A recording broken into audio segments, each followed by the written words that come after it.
Great Demon King. Chapter 23. This kid's a bit strong.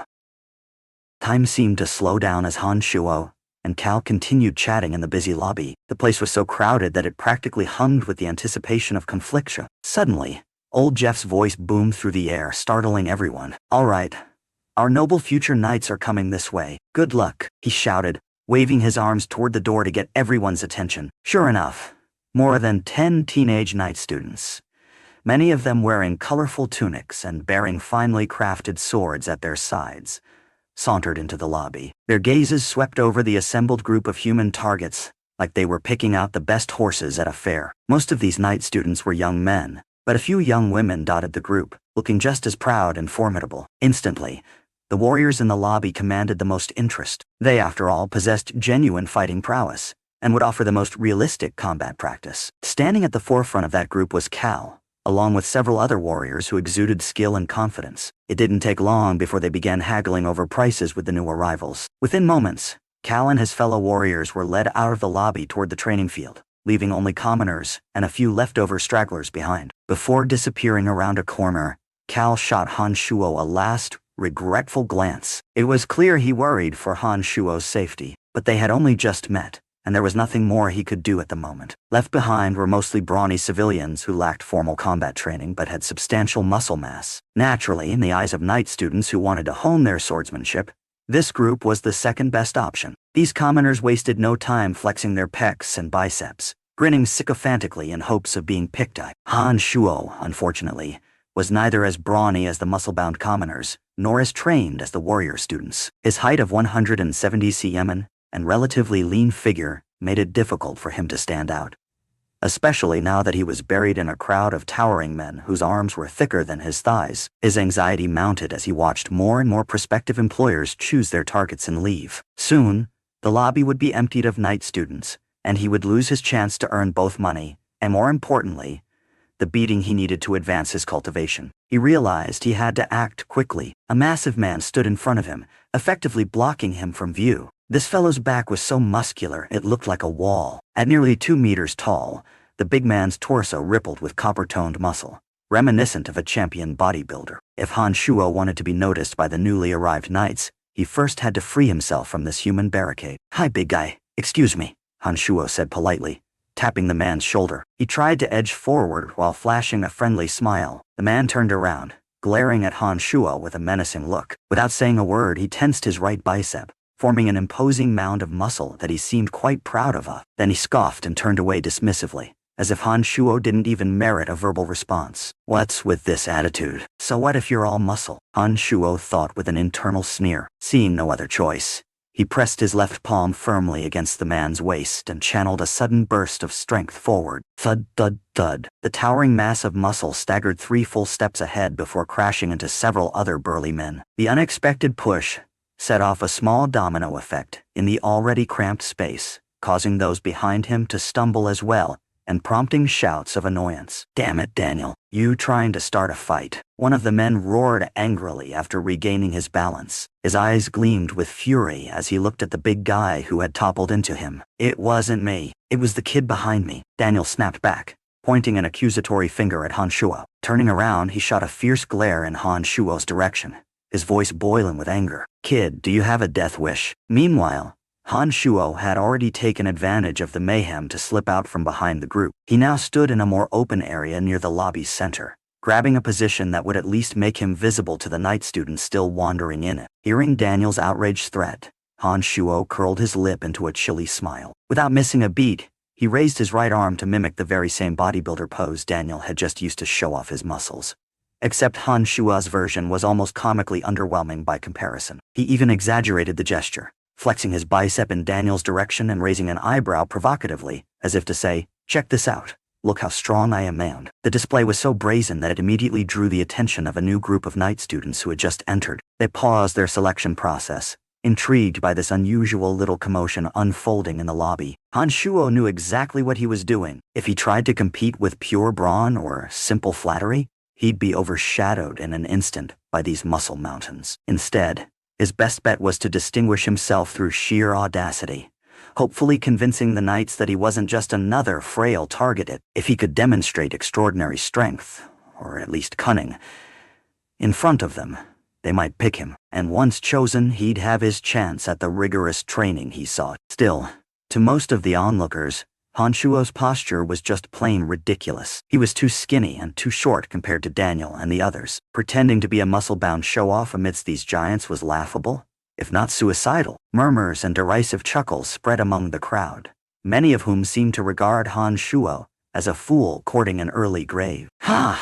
This punk must be tired of living, Daniel growled with a mirthless laugh. In a voice that boomed like thunder, he continued, "Well, since you want a beating, kid, I'll gladly oblige." His eyes lit with glee at the prospect of making an example out of Han Shuo, especially in front of the night students. He raised an arm that looked thicker than Han Shuo's torso, then lunged forward in an attempt to grab him. Fights between the human targets weren't exactly rare in this lobby. Quite a few of them hoped to put on a show of their toughness and draw the night students' attention. In Daniel's mind, this kid was playing right into his hands, giving him the perfect excuse to show off. Nearby, old Jeff, who was still manning the registration desk, recognized Han Shuo as one of the academy's errand boys. Concerned, he leaned over the wooden counter and shouted, "Daniel, he's just a student errand boy. Don't hurt him too badly." "I'll be careful," Daniel replied in a tone that suggested he intended anything but caution. His right hand continued its unstoppable course toward Han Shuo's head. A few concerned onlookers tensed, expecting Han Shuo to be crushed by that gigantic hand. Some of the kind-hearted night students leaned forward, bracing themselves for the sight of serious injury. One or two of the young female night students even let out small screams, covering their mouths in alarm. But right before Daniel's hand could make contact, Han Shuo's body shifted sideways with uncanny nimbleness. The attack met only empty air. In the same moment, Han Shuo emitted a low, mocking chuckle, as if to rub salt in Daniel's wounded pride. Then, as though nothing had happened, he struck the same ludicrous muscle-flexing pose again, this time flexing his left bicep while pointing at it with his right forefinger. The silent message was unmistakable. "Look how strong I am." Laughter, exclamations rang out from all corners of the lobby. "Is this kid for real? That's just shameless provocation. I've never seen anyone taunt Daniel like that. This fellow is either insane or actually skilled." The night students who had been in the middle of bargaining for sparring partners turned their full attention to Han Shuo and Daniel, waiting to see how this bizarre spectacle would end. Han Shuo's sudden dodge and blatant showboating made it clear that he wasn't just a total weakling. Daniel's eyes burned with unfiltered rage, his massive chest heaving. He no longer cared one whit for old Jeff's warning, or for the fact that Han Shuo was an errand boy. Han Shuo had humiliated him in front of potential employers, which made him angrier than anything else. "You want to play games, kid? Fine. I'll break every bone in your body," Daniel snarled, veins popping on his forehead, his fists clenched into what looked like iron clubs, and without further warning, he lunged again, aiming to pound Han Shuo into the ground with raw brute force. To the onlookers, this was an entirely different level of aggression compared to Daniel's first grab. His fists whistled through the air, traveling with enough momentum to cause actual harm, potentially even death, to someone as small as Han Shuo. More than a few watchers cringed, preparing themselves for a gruesome outcome. Yet again, however, Han Shuo's body moved in a fluid, evasive maneuver. He slipped beneath Daniel's swinging fists with surprising speed, letting them crash into empty space. Daniel's momentum carried him forward several steps, forcing nearby spectators to jump out of the way to avoid getting bowled over. Somehow, Han Shuo emerged unscathed, pivoting gracefully to face the raging behemoth once more. Astonishingly, he still had the leisure to strike another absurd pose, this time puffing out his chest and curling both arms forward like a triumphant bodybuilder on stage. A faint smirk tugged at his lips, signifying both mockery and confidence. By now, the entire lobby was in an uproar.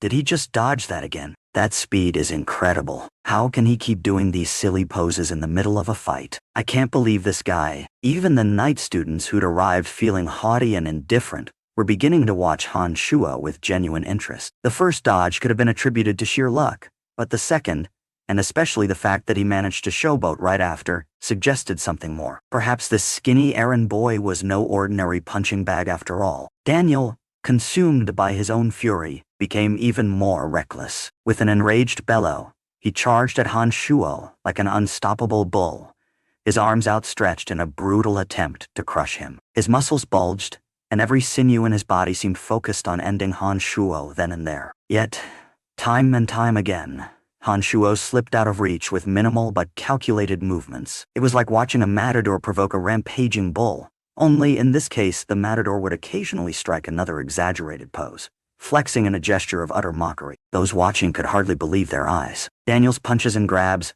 fueled by his towering physique, could easily injure or even kill a normal person. But none of them landed. Han Shuo's reflexes, agility, and audacity left everyone stunned. A young female knight with braided golden hair let out an involuntary gasp. He's so fast and clever. It's almost like he's dancing around Daniel. Another male knight student, tall and sharp-eyed, nodded in astonishment. He's hardly breaking a sweat. That kid's got some serious moves. Meanwhile, the hulking masses, Daniel's mountain of flesh peers, looked on in disbelief. One of them, sporting a large scar across his left cheek, commented in grudging admiration. Daniel looks like a fool chasing a phantom. Didn't think that wimpy-looking kid could be this slippery. You can't even lay a finger on me, so how are you supposed to beat me? Han Shuo called out, voice tinged with laughter. He feigned another flex of his arms, though his eyes gleamed with the sharp focus of a predator. Every dodge, every moment of footwork, was planned to maximize attention from the knights, while showcasing just enough flair to suggest that he possessed legitimate skill. Daniel paused momentarily, panting in rage and fatigue.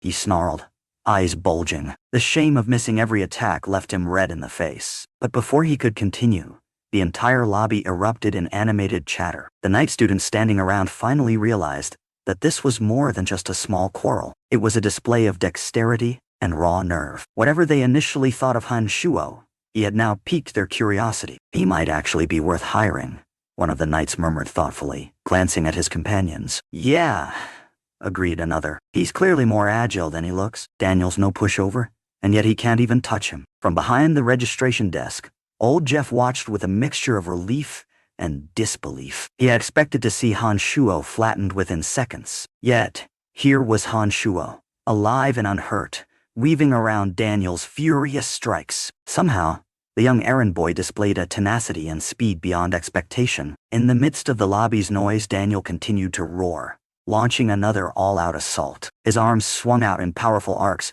aiming to trap Han Shuo from both sides. But as though mocking him, Han Shuo spun gracefully aside at the last second, leaving Daniel's fists to crash harmlessly into each other. The resulting shock jarred Daniel's forearms and forced a frustrated cry from his lips. By now, a full circle of spectators, including both night students and other human targets, had formed around the scuffle. Their eyes shone with a mix of wonder, shock, and excitement. One of the young female knights clapped her hands together, exclaiming, "That little pose he keeps doing is so strange, but he pulls it off every time like he's in complete control." A male knight, clearly from a noble family, judging by his expensive tunics, nodded slowly. He's taunting Daniel, letting everyone see how he's dodging so casually. That takes guts. Even the burly men who had initially snickered at Han Shuo fell silent, watching him twist away from Daniel's attacks again and again without sustaining any noticeable hits. Their eyes were fixed on this unexpected source of entertainment. They might be bigger than Han Shuo, but could they really dodge those fists with such finesse? Doubts crept in, and finally, it dawned on nearly everyone present that the skinny errand boy in front of them was far from ordinary. He was agile, strategic, and fearless, qualities that could be invaluable to a night student in search of a challenging opponent. Daniel, on the other hand, had devolved into a frenzied beast, oblivious to anything except his own humiliation. The more he missed, the angrier he got, and the angrier he got, the more mistakes he made. The cycle turned into a dangerous feedback loop of uncontrollable wrath. In his tunnel vision, he failed to consider that his repeated failure to land a blow was proof enough that Han Shuo was no mere pushover. Whispers of, "This kid's a bit strong," rippled through the crowd. Those words hung in the air, echoing with a sense of awe that only further ignited Daniel's frustration. His face twisted with rage as he once again prepared to bring down his fists in a last-ditch effort to end this humiliating scene. Yet, whether or not Daniel could redeem himself, or whether Han Shuo would continue to outmaneuver him, was anyone's guess. In that charged moment, the lobby felt more like an arena, and every person there knew they were witnessing something unusual, something that might change their perceptions of the slender boy named Han Shuo forever.